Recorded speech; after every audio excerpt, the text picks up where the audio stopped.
So Highland Noise Podcast, I'm Shane. I'm Glory. A Throwback Thursday, recorded on a Tuesday, post on a Monday. Great first try. Thank you. That was totally my first try. And we didn't have to shoot that at least 2 times. Authentic. Authentic. Yeah. Continuing right along here with Black Veil Brides and their discography, going all the way back now to 2013 and their album Wretched and Divine, the story of the Wild Ones. I said in the first, I've said it I think every single time, but I definitely said it in the first review with We Stitch These Wounds. I love this band. They're one of my favorites. I found them, I think, at the right time to find this band, like as an angsty teenager, feeling like the world doesn't understand you. I feel like that's like the pinnacle time to get into this band, and then you can appreciate them as you go on later on in life. But Glory's coming at this 20 years old, trying to the world is so much bigger than me. Going into it, hearing a lot of these records for the first time, but this band holds a special place in my heart.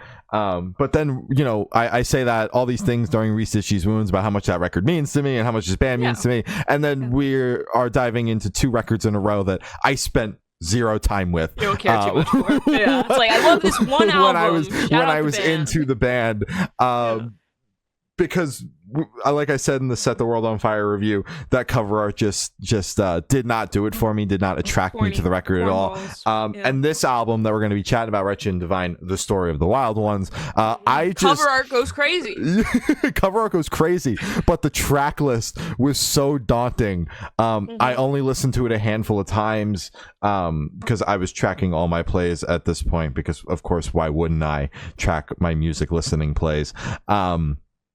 But so I was kind of going into this, remembering that I had listened to this record a couple of times, unlike Set the World on Fire, where I really just spent time with the singles. This one I know I had spent a few times with the record, but really going in and listening to it for the first time with like the review mindset and not remembering too much from the album other than it was super long.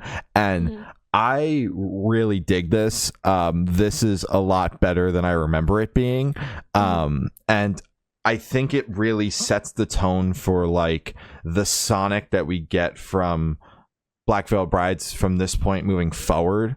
They really kind of find their sound, whereas with the first 2 records, I feel like they were trying to really kind of just encapsulate their influences into albums. And this band is very clearly heavily influenced and is throughout their entire career, but with this record I feel like they kind of start to find their niche within that influence, and it kind of starts to sound like Black Veil Brides instead of a band imitating Avenged Sevenfold or the hair metal of the 80s. Although We Stitch These Wounds is forever a classic, and that album is phenomenal. Again, I missed the mark. I wish I was like, no, it fucks, but it's like, I missed the opening. I missed it. It's that angst. It's that angst. You need the angst getting into that. I mean, come on. I was listening to Dodie, man. I was listening to Burnt Out, like, fuck, man. They don't get me, They don't get me. This is clearly a concept record. The story of the Wild Ones, there's transmissions, there's interludes, there's everything. And I appreciate this kind of concept record versus something like The Black Parade, where it's like, yes, it's very clearly a concept record and there's a story to follow, but this cannot make it any more clear that there's a story to follow with an intro track, transmissions from Fear throughout the record, an overture right before Shadows Die. Like, this is like, just pay attention the littlest bit and you're going to understand it. It's like the soundtrack to like an audiobook. It's really cool. Which I can really appreciate. Really my only thing, and maybe it didn't fit within the timeline for the record, the story, the transmissions aren't spaced out as much as I'd like them to be, but they do stick that overture in the middle of transmissions 2 and 3 that kind of act as a buffer, but it is kind of like a lot of the interludes and story building are stacked kind of at the top of the record, and then it closes out with a couple at the end. But that's my only like track listing gripe. It doesn't overall ruin the flow. That's just like a personal thing, looking at the track list being like, it's really front loaded with like story building stuff, and then there's a lot of songs in a row, and then there's a couple at the end. But again, if it didn't fit within the story vibe, whatever, that's completely understandable. I know it's a concept record, you got things you gotta aim for, and points you gotta touch on. I like the way it opens with the first like main track on the record, I Am Bulletproof. I think that really sets the tone for the album. Wretched and Divine, the title track, is so fucking catchy. The chorus on that is insane. And Andy sounds really good on that song in particular. I like Shadows Die. That's like the big like thematic song of the record. Like that's got the most theatrics behind it, in my opinion. I mean, it's got the overture before it, so it's really setting the tone for me. It sets you up for it, yeah. And then you can't deny or forget about In the End, the big song. I mean, in the air. Come on, man. That is honestly, that's my favorite Black Veil Bride song ever. They did something with that. That song absolutely fucking rocks. What a way to close out the record ahead of the final transmission from Fear. But there's just this record is just littered with really, really solid songs. There's a lot of tracks here, but the record flows insanely well. It doesn't feel like the almost hour it clocks in at. And the track list is very daunting, but it's a little less meat than what it ultimately looks like, with there being, five transmissions and an overture. 4 transmissions and overture, and then the opening track, which Extorium, is just another spoken word intro kind of track to set the tone. But yeah, there's a lot of really incredible songs on here. Days Are Numbered is another one. Yeah, this record blew me away. I did not remember liking it all that much, but I really have a newfound appreciation for this album after taking a bit of a more analytical look at it. This album is only 6 minutes longer than Machine Gun Kelly's Lost America. To put it in perspective. So obviously there are better ways to spend your time, and it is with this record instead of Machine Gun Kelly's Lost America. If you have 50 minutes, listen to this record versus the Machine Gun Kelly album and then a Black Veil Bride song. Exactly. There you go. That's honestly that's the story. The main that's the point. So I think this record is incredible, honestly. So the last 2 records that we've reviewed for oh my god, Machine Gun Kelly, for Black Veil Brides, Machine Gun Kelly, we should do his discography next. I love him so much. God, that would be awful. The last 2 records that we reviewed for Black Veil Brides, I've been very open with kind of my disappointment, I guess. I was the same with Sleeping with Sirens, where it's like it's this big name that they've been touring consistently. They are such a big pillar in the scene, in my opinion. It's like if you get into the scene, you're gonna bump into Sleeping with Sirens, you're gonna bump into Black Veil Brides. It's like it's bound to fucking happen. There's so much overlap everywhere. They're woven into the scene.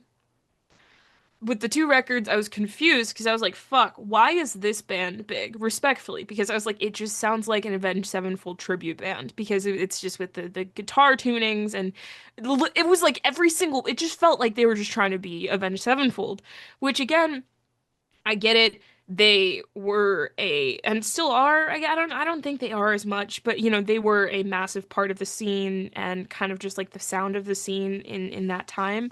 But this record, I'm starting to get it. I'm like, okay, this is why they're Black Veil Brides. This is, one of their bigger albums. I get it. I think it's incredible. Honestly, it reminds me a lot of Danger Days by My Chemical Romance. So I'm happy you brought up the Black Parade, because it kind of has that same, what do they call it? Killjoys, just kind of like fighting against revolting type shit. Which I mean is a very common theme in concept records in the alternative world anyways, where it's just kind of like, it's us against them. So, it's kind of like fucking breadcrumbs comparing one to another, because it's like, I could compare, if I had a bigger catalog of albums that did that same thing, I could fucking throw a dart at them and be like, yeah, it sounds like this record, it reminds me of this record. That's my most familiar one, so that's why I'm saying that one.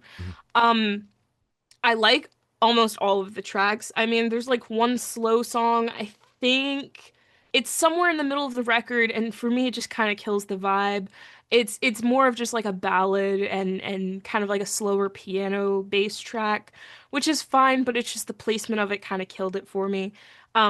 My personal favorites are Lost It All and In the End. Obviously, In the End, it's that song, but Lost It All really caught me off guard because it kind of has that same energy.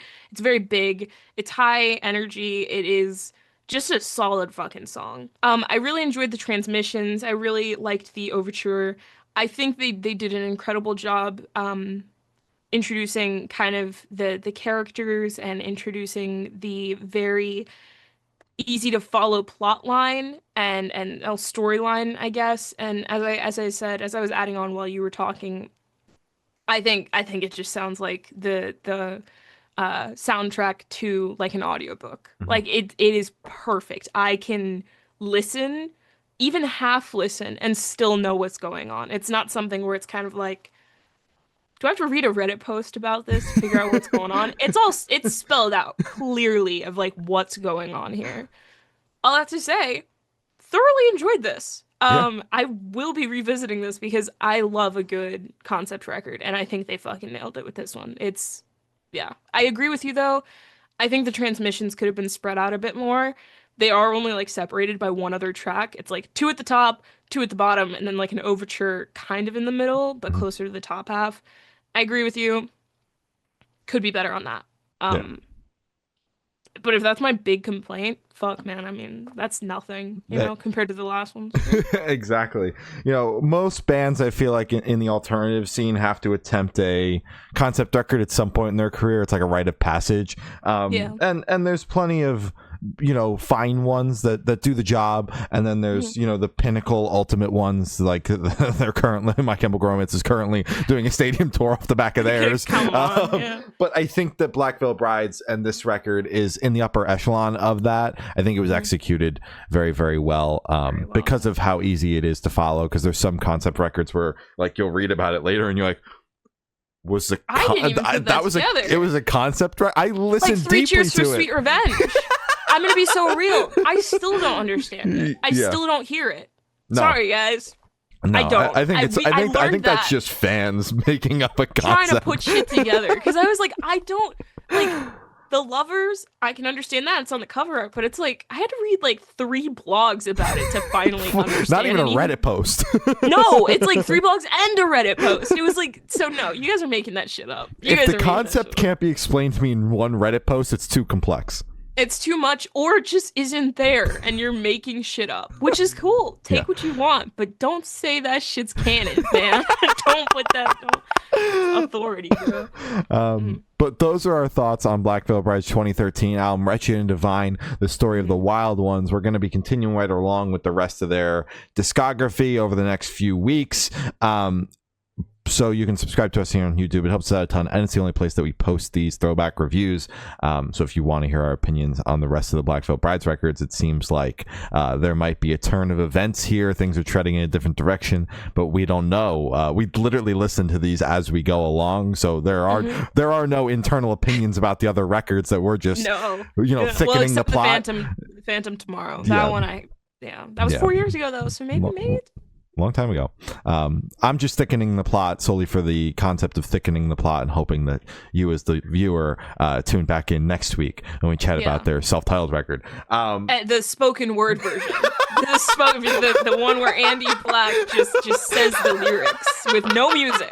That one. That's the one. That's what Gloria and I were talking about before this. Was the spoken word. All of the several different versions of this record that we just spoke about, and the one we're going to be talking about next week. We're covering the entire discography. Every single one. I really liked how he said the words. What? Spoken word is crazy. You can follow us on Instagram. It's Good Noise Podcast. Facebook is Good Noise Pod. TikTok is Good Noise Podcast. Audio platforms are all Good Noise Podcast, and Patreon is patreon.com/Good Noise Podcast. Other than that, I've been Shane. I've been Gloria. And we've been the Good Noise Podcast. See you next week. Bye. Bye.